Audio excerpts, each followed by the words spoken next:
Let me ask you, how many bold moves you've done so far?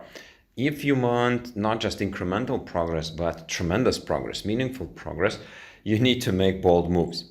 Obviously, we make these bold moves with weighted risk, with calculated risk. We don't risk boldly. Sometimes we have to do that, but usually it's not very advisable. So what does it mean, the bold move? The bold move is by definition, you could find what the bold move is. But what I mean, the bold move is such action taken in your startup development that could be a game changer. That could literally, for instance, open you new market segments. That could let you to grow, to scale at a tremendous speed, or could give you some additional access to additional functionalities that you never thought before without investing too much.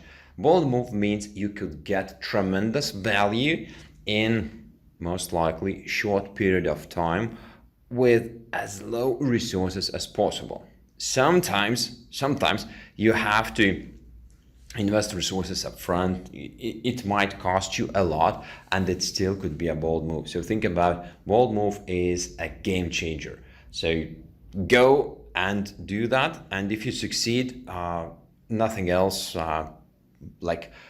nothing else from your to-do list is so important as the bold move. And my question for today is, how many bold moves you've done so far, and how many bold moves you have on your list that you are considering?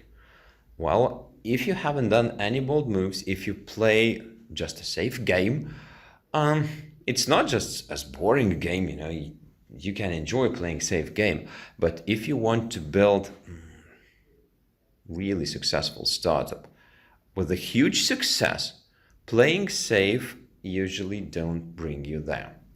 I mentioned that we make bold moves with calculated risk, with weighted risk, and we try to do that. But sometimes bold moves involve specific risk. So my take on the situation is, have the list of possible bold moves. You don't need to make all of them, but you just evaluate, okay, if this bold move is successful for us, what can we win out of that? And what is the worst case scenario with this bold move? If we don't implement it, what will be our costs in time and money and reputation maybe, or anything else? And the third question with the bold move is, what is the most likely the outcome going to be? This is like the positive outcome, the most optimistic. Okay, what do we want to get with that? The second question is, what is the most shitty situation? So what worst thing could happen with that? And what is the most realistic outcome? And then you ask yourself, well, okay, out of these bold moves, which one it would be most reasonable for us to take?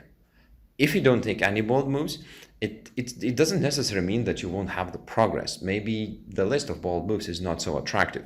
But if you see that on your list you have one or few possible moves, possible actions, possible tasks that could be a game changer in your situation, and the likelihood of the risk factor is not so huge, why don't you take it? So if you would check the history of successful startup founders, they've done bold moves. If you would ask me at least to recommend at least one startup founder who built a unicorn company without making even a single bold move, I couldn't give you such an example.